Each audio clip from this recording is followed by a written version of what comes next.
My name's Jennifer Fulweiler. I was a lifelong atheist, and I'm now a Christian. I write a blog called Conversion Diary. It's a chronicle of the ups and downs of what it's like to have faith after an entire life of being an atheist.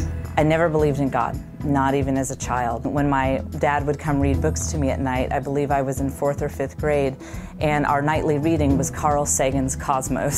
So I was very much raised on a diet of science and reason and evidence-based rational thought. You believe what you can prove. I believe that I have hands because I can see them. I believe in a black hole, even though I've never seen one, but science can tell us about the way matter moves around it that we can observe. And so this very rational worldview always made sense to me on a fundamental level.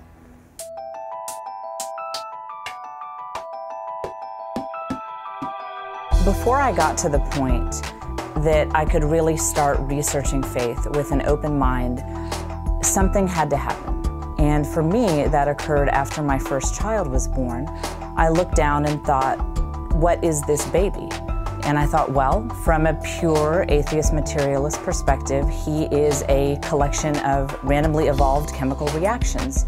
And I realized if that's true, that all the love that I feel for him, that it's all nothing more than chemical reactions in our brains. And I looked down at him and I realized that's not true. It's not the truth.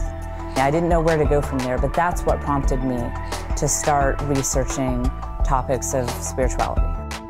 I got my books about Buddhism and about every religion except for Christianity, basically. I assumed that anything could be true except for Christianity.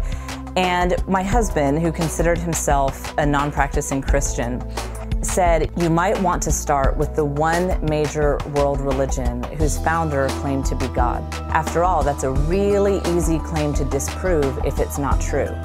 And I thought, well, that's a fair point. I was such a through and through atheist that I have to admit I was ignorant of all these great Christian thinkers. What about Thomas Aquinas? What about Augustine? What about Descartes? I mean, all of these great thinkers throughout history were not only theists, but Christians. And I was really surprised when I actually found these very intellectually rigorous books where people talked about their faith from a place of reason and not a place of emotion. And when I looked at evidence like that on the whole, I started to think something explosive, something world-changing happened in first century Palestine. You have this guy named Jesus who comes from a lower class region, gains a bunch of lower class followers, and ends up being executed by the Romans. And yet in droves, you see thousands and thousands of Jews giving up these traditions that they had held dear for thousands of years. And the people who joined in on this new religion, there was no benefit for them. It was a persecuted religion. People who joined this religion didn't tend to work out too well. They tended to lose social status and often face death. But I wasn't yet convinced and ready to become a Christian. And so I started a blog.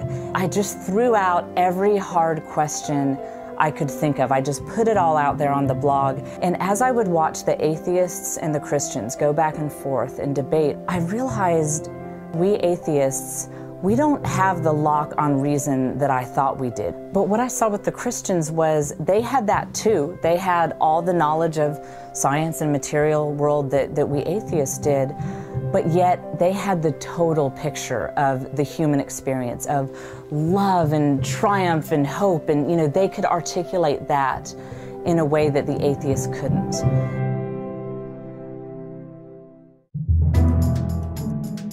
It wasn't until after I had made the intellectual decision to become a Christian that I think I finally believed it in my heart. When I set my pride aside and said, okay, I feel like I'm talking to myself, but Jesus, I want a relationship with you. I want to know you, even though I don't know how to go about doing that. This peace entered my life, this joy, the way my whole being was transformed. There was just no question that this is somebody real. I think that not only am I more alive now that I'm a Christian, but I'm so much more intellectually alive. Finally, nothing is off limits. I can ask questions about science, but I can also ask questions about the spiritual world, and I'm free to really seek the truth.